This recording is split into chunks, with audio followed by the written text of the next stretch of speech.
Gospel recorded by Saint Mark, the 12th chapter.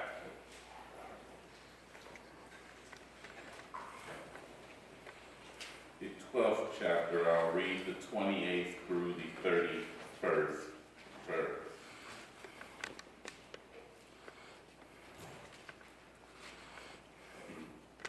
Gospel recorded by St. Mark, the 12th chapter, the 28th through the 31st verse. One of the scribes approached. When he heard them debating and saw that Jesus answered them well, he asked him, "Which commandment is the most important of all?" "This is the most important," Jesus answered. "Listen, Israel, the Lord our God, the Lord is one. Love the Lord your God with all your heart, with all your soul, with all your mind, with all your strength. The second is love your neighbor as yourself. There is no other command greater than these." One of the scribes approached. When he heard them debating and saw that Jesus answered them well, he asked him, "Which commandment is the most important of all?" "This is the most important," Jesus answered. "Listen, Israel, the Lord our God, the Lord is one. Love the Lord your God with all your heart, with all your soul, with all your mind, and with all your strength. The second is, love your neighbor as yourself. There is no other command greater than these." Let me begin today with where I left off last week. The greatest commandment in the law is to love God. We are to love God with all our heart, with all our soul, with all our strength, and with all our mind.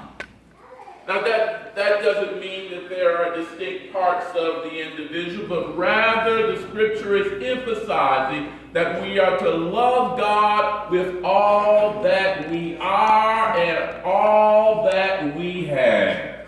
Amen. We are to love God with every fiber of our being. Our total life should be committed to loving God. Amen. We're to love God with all that we are and all that we have. Amen. It's a commandment to love God, but it shouldn't be. Or let me put it this way. Once we come to know God, we should love God simply because of who God is. Yes. We should love God because of how much God loves us. Yeah. And how much God cares for us. Amen. And when we love God in that way, we don't have to be commanded to do so. Amen. Our children learn to love us because we first loved them. Before they could even know who we are, they learn to recognize our face and to hear and to know our voices. And they know that this is the person who cares for all of my needs. It's only as they grow and understand who we are that they learn to respond to our love by loving us in return. All analogies are imperfect, but this is the way in which it is when we learn to love God. Before we knew who God was, God loved us beyond anything that we could ever imagine. God loved us. God cared for us. God provided for us, even before we were able to understand. But as we grew in did understand. And because we understood, we learned to love God. Amen. And the more we grow, the deeper we fall in love with God. The more we center our lives, the more we fall in love with God. And yes, as I said last week, we can fall in love with God. Amen. That's what that black couple, the lovebirds in the Song of Solomon taught us. That we can become so passionately in love with God that we long for and have a desire to be with God, to spend time with God, to commune with God. And when you love God this deeply, you won't have to follow a commandment to love God because you have fallen in love with who God is. And this is what it truly means to love God.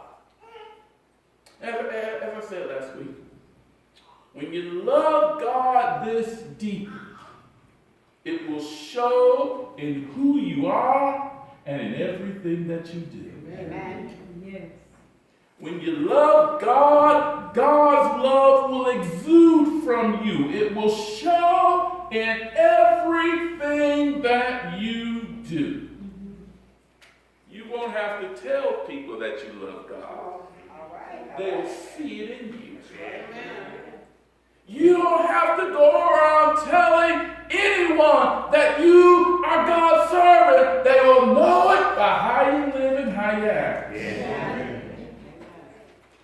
Your love will speak and show forth in everything that you do and every place that you are. Now, I don't mean to suggest that we won't ever make a mistake or that we will never stumble or that you won't sin and fall short of the love of God that dwells in you. I wouldn't dare try to suggest that because we are all growing in God's love. And God's love is not fully perfected in us. But when we truly love God,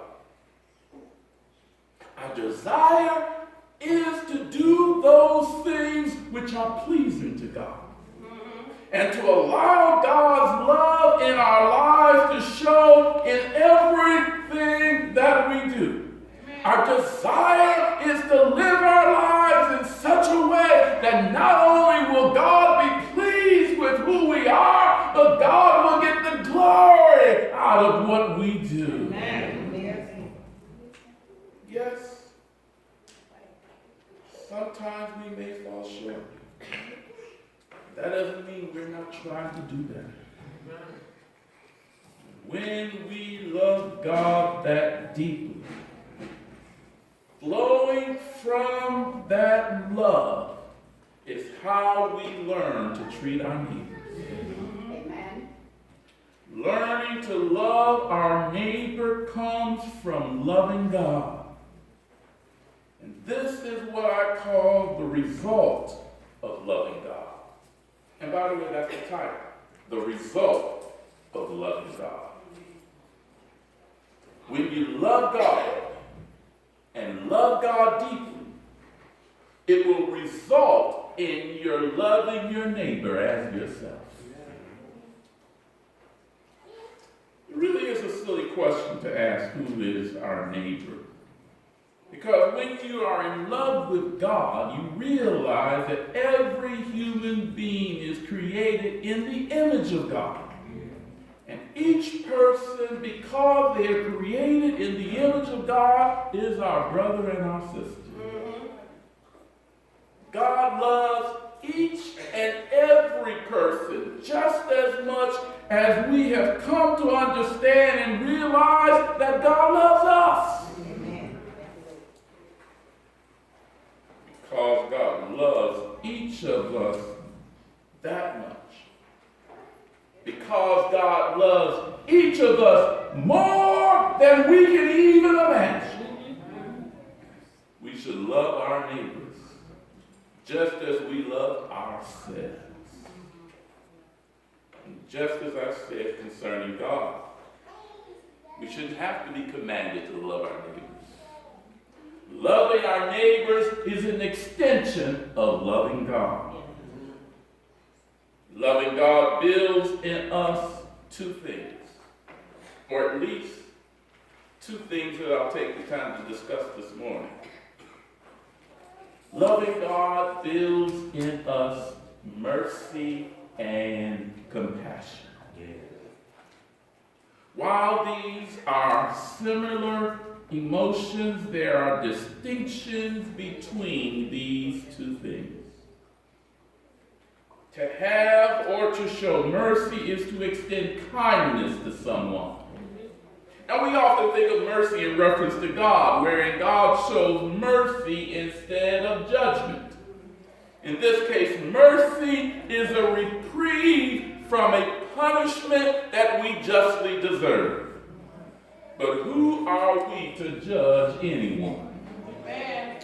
We do not have the ability to extend this kind of mercy to someone because we could never be the judge of anyone. Amen. Instead, for us, mercy is a kindness that we extend to another.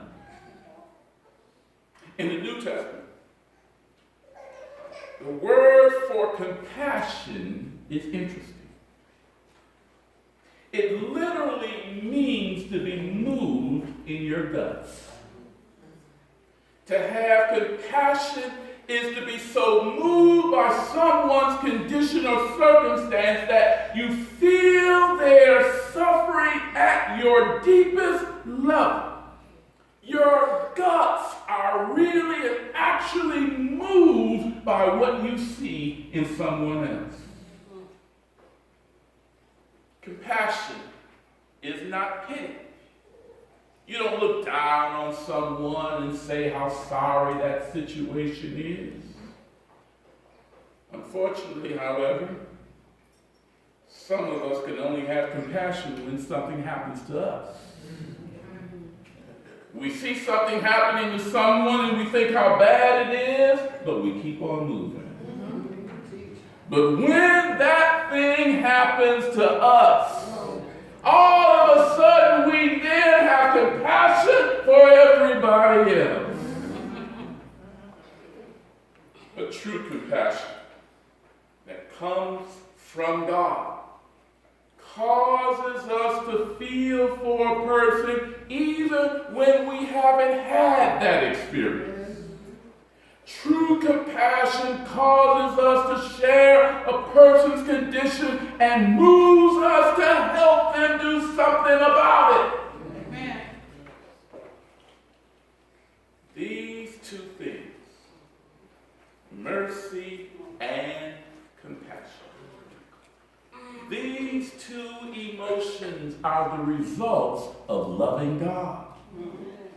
Loving God causes you to love your neighbor and builds within us both mercy and compassion, which gives us the ability to love our neighbors in very tangible ways. I use the word tangible to describe actual physical things that we do to show love for our neighbors. The book of James calls these tangible things works. In the second chapter of James, which was our first reading for the morning, James raised the question of how you could claim to have faith in God and not have any works.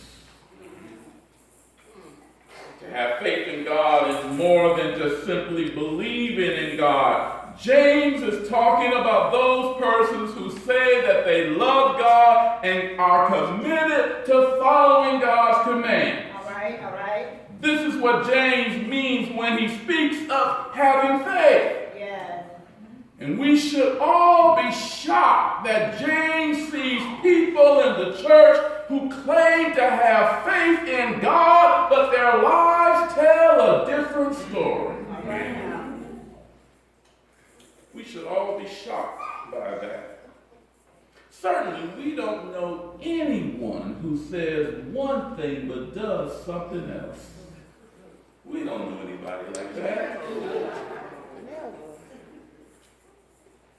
When you read the second chapter, you find the people of the church doing all kinds of strange things. First chapter opens with church people showing favoritism in the church. James says, someone who dresses nice and has on nice jewelry. We think they have some money, so we ask them to sit in a good place. But when the poor man comes, we tell him to sit over there. In verse 9, James tells us that favoritism is a sin because we have not followed the command to love our neighbor as ourselves. In verse 14, James questions how we can say we have faith but don't show any works.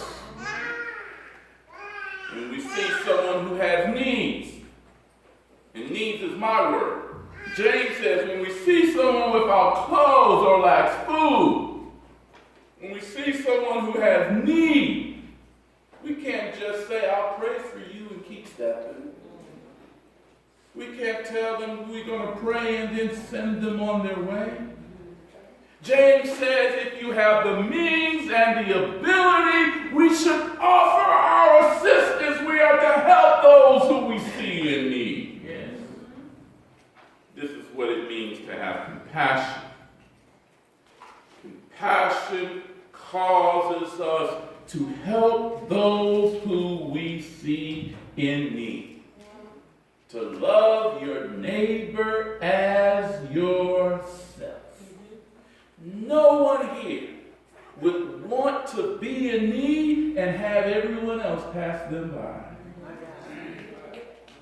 And if we are to love our neighbor as ourselves, we treat the neighbor as we want to be treated.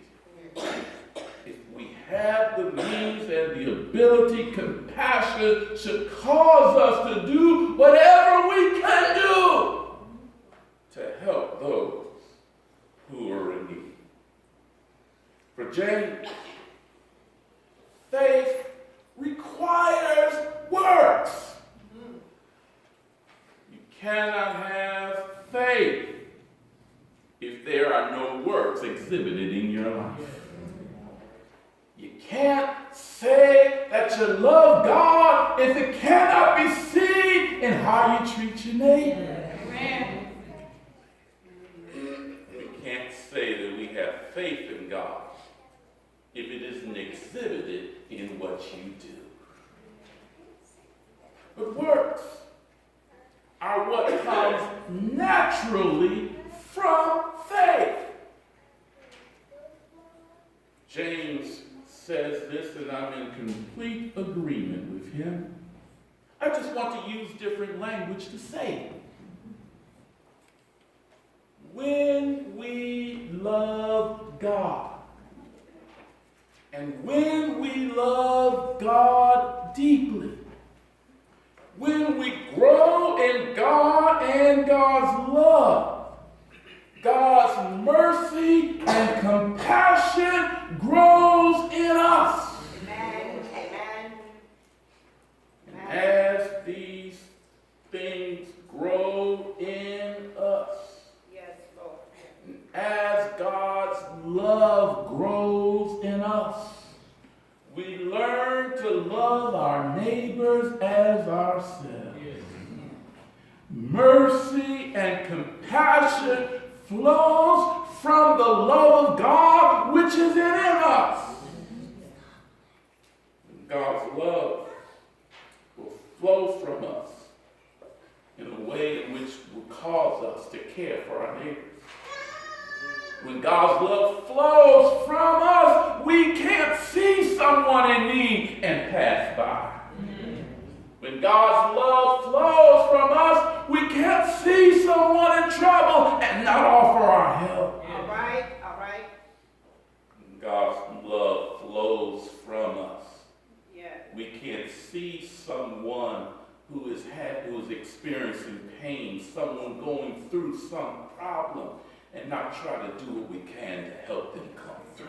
Jesus. When God's love flows through us, mercy and compassion flows through us. And when we love God that deeply, then we love our neighbors. Because to love our neighbors is to love God. Amen. And to love God